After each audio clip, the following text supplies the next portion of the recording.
Hey everyone, I've been interested in video production and editing, so I thought I'd make a video about the homemade dog food that I make for our dog Maggie, just to get my feet wet. It's easy to make and it's not terribly expensive. My motivation for making Maggie's food at home is for her health. There's a lot of mounting evidence out there that dogs that are fed a complete, freshly cooked, or raw diet live healthier lives and longer lives. Good. The more I look into it, the more it seems self-evident. The kibble that dogs typically eat is cooked at a very high temperature in order to keep the product shelf stable for long periods of time. This high heat cooking process cooks out most of the essential vitamins and minerals from the food, and then manufacturers have to spray on a liquid multivitamin in a process known as fortifying. They do a similar process for most breakfast cereals. Ingredients. My recipe starts with approximately 2 pounds of ground meat. I've used beef, chicken, turkey, and pork.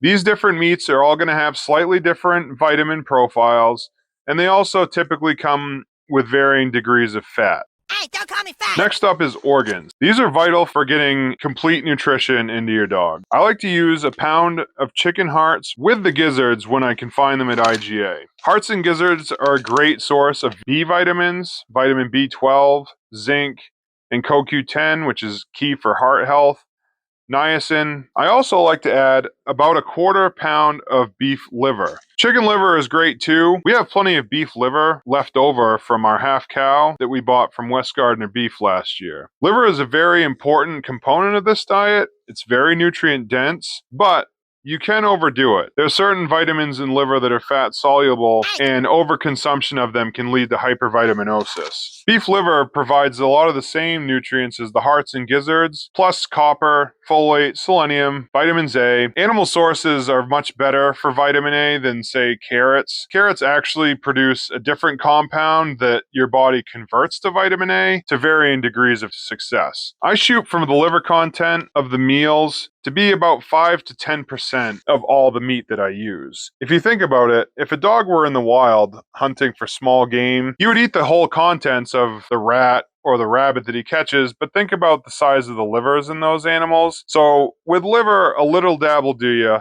although it's very essential. Next, I'll add a green vegetable. I typically use a can of peas with this recipe because it's easy. Peas are a great source of vitamin K, C, folate, thiamine, and potassium. Next, I'll add about a quarter cup of quinoa. Quinoa provides some fiber, manganese, folate, and is one of the better sources of plant proteins. Next, I'll add about a quarter cup of chia seeds. Chia seeds also contain fiber and are a good source of omega-3s. I cook all of these ingredients in a large wok right on my stove. I usually put tallow or lard, which are healthy animal fats, in the pan, and I make sure that the meat is most of the way cooked before adding in the vegetables. Some essential supplements.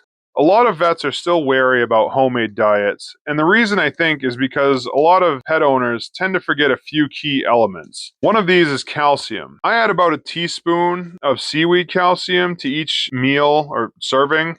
You think you're hot shit because you know words. You can get this right on Amazon.com, and the bags typically have lasted me a long time. Other great sources of calcium is simply to let your dog chew on a raw bone. It's important that the bone is actually raw, as many of you may have heard, and you can give them a raw bone once or twice a week. Another great source that you could add to your dog's food is ground up eggshells. If you have a lot of eggs in your house, you could save the shells, grind them up in a food processor, and add about a teaspoon or so to each meal that your dog eats. You want to make sure you grind them up good and small, however, because a lot of dogs, if they're too big, will just kind of pick around them. Another great source of calcium for your dog is sardines.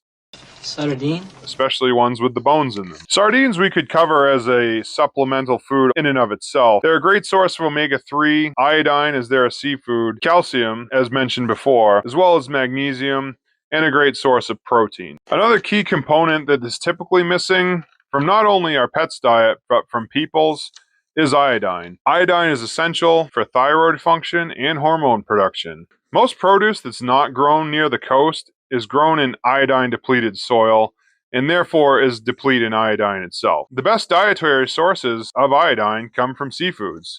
Another way you could supplement iodine into your dog's or your diet is to buy a bottle of J. Crow's Lugol solution and add a drop or two daily to the dog's water bowl. I take a drop or two in a cup of water once in a while just because I know I don't eat as much seafood as I'd like to. It's not that I don't like seafood, it's just not in our regular rotation. Some other great supplements, cod liver oil. If you're not doing sardines and liver with your main meal recipe, this is a good source of omega-3, vitamin A, vitamin D. But like with beef liver, you can also overdo it with cod liver oil. So you'd want to follow dosing instructions carefully to avoid hypervitaminosis. That's bad. Same as with liver. Salt. Salt gets a little bit of a bad rap nowadays, and has for a little while, but sodium is an essential mineral. All mammals need it, and all mammals seek it out. Eggs. Eggs are basically superfoods, and dogs love them. I've seen eggs get way undersold for dogs as just merely being a benefit for the dog's coat. I leave your hair silky and smooth. But these are freaking multivitamins with great proteins and healthy fats. I'm not fat. And while not as cheap as they were pre-COVID, they're still relatively affordable and is a really easy way to add a quick boost to your dog's meal, whether that's your fresh cooked meal, your raw meal, or a kibble meal. A few questions that you might be thinking. Jeremy, why are you doing cooked food versus raw food? Well, some people would probably argue that raw food is a little bit healthier for your dog, and they're probably right. But the benefit of cooked food over kibble is probably a lot more significant than the difference between raw and cooked food. It's almost not worth thinking about. I really think either one is fine. I've done both, but the reason I decided to start cooking it was more for convenience, because I can keep the finished portions in the fridge without needing to freeze and unthaw them for meals. Do you save money doing this? Well, you'd have to do some math. Premium kibble is about $3 to $4 a pound, so it can be kind of close depending on what kind of kibble you're already feeding. A couple of tips though, if you have a good meat grinder, especially one that can grind chicken quarters, bones and all, you definitely can do it cheaper. I've seen a lot of people on YouTube that have already done the math, and the math's not really hard. When you see chicken quarters in the store, they're typically dirt cheap. They're about 99 cents per pound. And especially if you were going to do a raw diet, grinding chicken quarters with the bones and all obviously solves your calcium problem. Another way to kind of save money on this is you could supplement your dog's diet with appropriate leftovers. If you're having chicken and broccoli for dinner, if you have plenty left over, you might as well throw the chicken with the skin, obviously not the cooked bones, and the broccoli right into the dog bowl. If you have a little bit of rice, that's not bad either. It's just more of a filler, I think, and doesn't provide a lot of nutritional value. How much do you feed? Well, I've been doing a cup of the freshly cooked food per meal, which is the same amount of kibble that her premium dog food recommends for her weight. Maggie's about 35 pounds. Another fun fact about feeding a raw or a fresh diet for your dog is you're going to notice they consume a lot less water. As I talked about earlier, kibble is cooked to death. So by the time it gets into the bag into your house, the moisture content is practically zero, which leads dogs to not only drink a lot of water, but it's worth noting that a lot of vets theorize that with kibble being as dry as it is, it can actually lead to a lot of dogs being chronically dehydrated. So in my opinion, it's just one more reason to try to feed your dog as much fresh food as you can. Thanks for watching the video. Hopefully it was entertaining and informative for everybody and not too painful to get through. And it's my first one. Is like they say with anything, you just got to do it. You got to expect the first one's probably not going to be that good, and you just keep at it. If anyone has any questions about making your dog's food at home, I'll try my best to answer them. Thanks.